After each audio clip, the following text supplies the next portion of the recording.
Hello everybody, and welcome to episode 5 of Comet Sighted, Dev Diary number 5 for Imperator Rome from the 25th of June, 2018.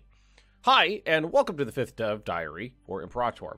This time we delve into the population mechanics. The population in the game is divided into population units, or pops for short, just like in Vicky or Rome 1. Each individual pop has its own religion, its own culture, and happiness. So yes, there are minorities in Imperator. While there are ways to increase happiness of pops, including ideas, inventions, and access to trade goods, they tend to be less happy if they are not in the same culture group or if they belong to a different religion. Happiness impacts two things on the pop. First of all, a pop happiness affects directly how productive they are. Secondly, low happiness increases unrest in a city. There are 4 different types of pops in the game. Citizens. They provide research and commerce income. These represents the patricians in Rome and nobility in monarchies. Freeman. They provide manpower. The plebs of Rome is included in this group. Tribesmen. These provide a tiny amount of manpower and tax income. They are the barbarians or uncivilized parts of your areas. Slaves. They provide tax income. So, how do you get more pops in a city? I think that's supposed to say, so how do you get more pops in a city? But we're moving on. First of all, there is always a single pop either in growth or decline, depending on the population growth of the city. When this pop is fully grown or totally dead, either a current pop is picked for death or a new random pop is created that will slowly grow. Terrain, civilization value, amount of pops in the city, and access to trade goods impact the growth of a city. Secondly, you can also gain pops through warfare. As you sack cities, you will take some of their pops back to your main capital and your provincial capitals as slaves. One other aspect of conquest is that when a city becomes yours, citizens become freemen and freemen become slaves. If you need more citizens or freemen in your pops, you can always promote pops to a higher class of society. When promoting a slave or tribesman to freeman, currently they have a base price of 10 religious power, and promoting a freeman to citizen costs 10 oratory power. If you permanently want to increase a pop's happiness, you can always spend some religious power to convert them to the state religion. We'll talk a fair bit more about pops in the development diary about colonization and internal movement later on. Of course, any modders can define how many pop types they want and what they are used for freely. Here's an example of the Freeman prototype, and you can see the code given. Another cool modding aspect is that everything that costs power, manpower, and money use the same price mechanic internally, so you can base everything on money if you so desire. Here is a few scripts for the base database. Next week we'll be looking at the economic system.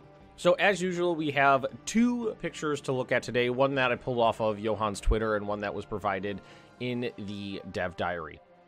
So here you can see the growth mechanic. In August of 469, a Syracusan citizen following the Hellenic faith will have grown every month. 0.42% growth is gained, and it is currently at 4-something odd percent.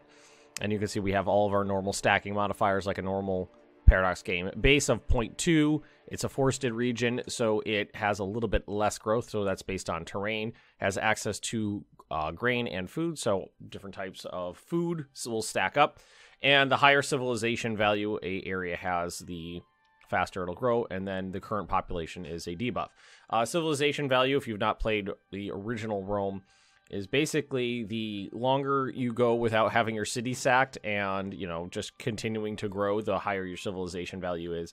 And then when someone comes in and sacks one of your city, the act of burning it down and taking away its wealth reduces its civilization value. So normally the civilization value is highest near your central areas and then radiates out from there. So you'll have higher growth towards the center of your empire and lower growth near the outskirts. But you can, obviously they alluded to you being able to move pops around internally.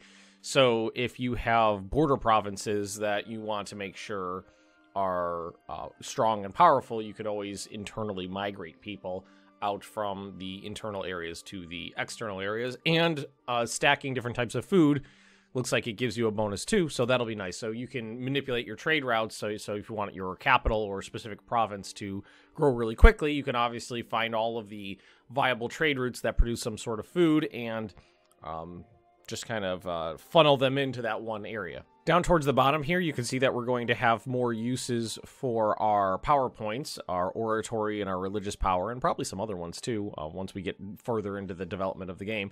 But you can use those points to promote your citizens, so you can promote freemen to citizens or slaves to freemen.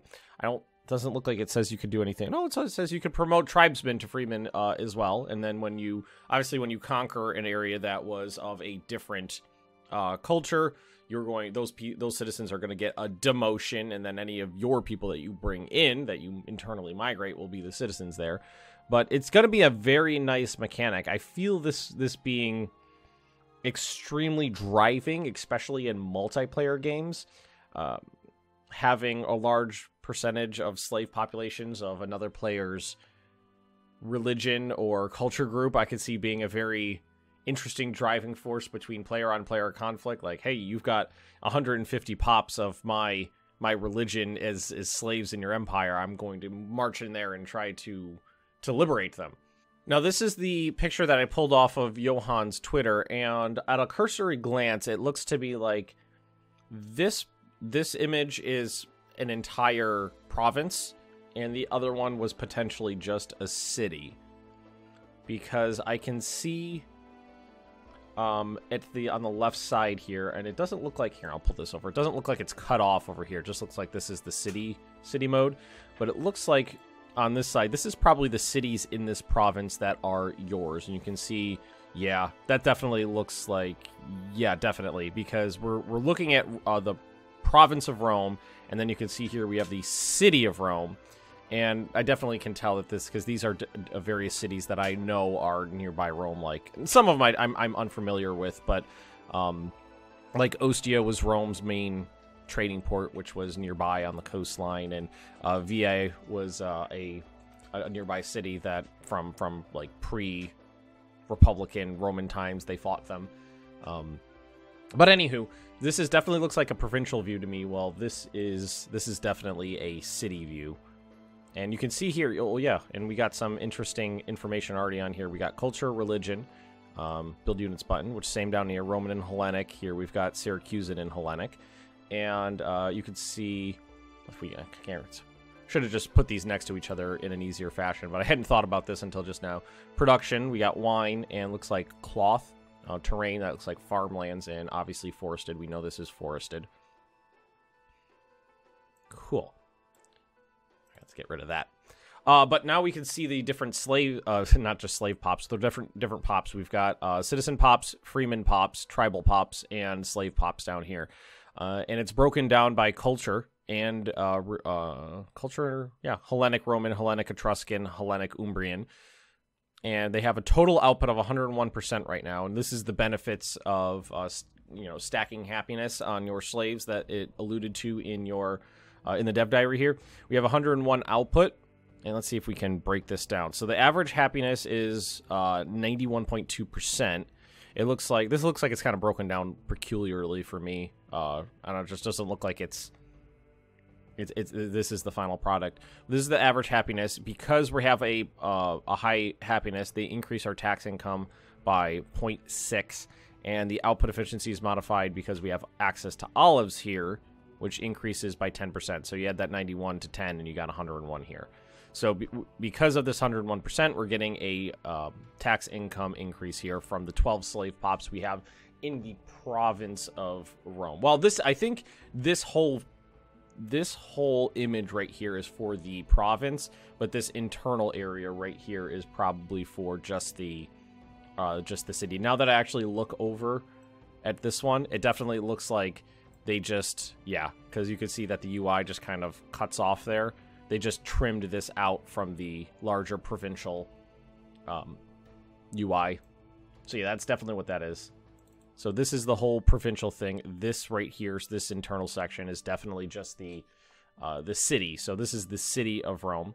Looks like at this size, it can have 6 buildings, and it has 3 built. We've got a garrison here, fort level. I'm not sure what this guy is. Could possibly be barbarians in the province, or potential barbarians in the province, because that's something that was from the original Rome. Is this size? Let's see. 2, 3, 44, 45. Nope, that's not the total size, because that doesn't add up. Wonder what that could be. Very curious about this one myself. They may have mentioned it before. This is clearly the trade goods the province of Rome has access to, and these are the trade goods that are produced. So you can see that each of the trade goods that are produced are available in the province. So we've got 2 cloth here. We got 2 cloth here. We've got a wine here, salt here, furs. Oh, there's 2 wines. So this is what each city is producing. This is probably what it has in excess, maybe, because it looks like we've got 1, 2 available, plus 1, probably 1 available for trade, plus 2 available for trade. We have not used any of our trade routes yet. I think trade is going to be an extremely important aspect of this game, which I'm looking forward to, because trade was kind of important in the last Rome game. It was a little meh. You had to trade, but the trade routes were clunky. If someone sieged down one of your cities, the trade routes went away, and then you had to manually put them back up instead of just automatically putting them back up. But there was a nice aspect that if the longer the trade route went on, the more beneficial it was. So if that's in the game, which I'm 90% sure that it is, the longer those trade routes stay active, the more beneficial they are. That would be a great little addition there. But between the interplay between trade and pops and religion and the different types of pops and the cultures, all that interplay together is turning out to be a very interesting driving factor for conflict. And that's something that I always look for very specifically in a Paradox game, is the driving force for conflict. Because in games like Stellaris, a lot of times Stellaris for me lacks the drive to actually go to war with a lot of the times. It's just like, okay, my people are happy, your people are happy, I don't need any more land, you don't need any more land, you don't have anything I want, I don't have anything you want, so we're just going to sit here and be happy and merry unless I artificially, brew something up and then go to war for some silly reason. Where in CK2, in CK2, it could be down towards, even in EU4, it could be down to just a personal insult. They have a trade good I want. They have access to trade power that I want. They have access to pops that I want. Like, I could definitely see if you've got a large population of, slave, Gallic slaves. You have a lot of slave Gaul slaves. And you definitely want to increase that tax income, just going on an expedition into Gaul and grabbing more pops to haul back to Rome to get more tax. That'd be very interesting. Drive for conflict, especially if there's players who are playing in Gaul. And same thing for any culture. But anywho, that's going to be it for this week. I hope you guys have enjoyed. Tune in next Monday for Dev Diary number 6, which is about, let's see, they said it was going to be about colonization. And the economic systems, it looked like.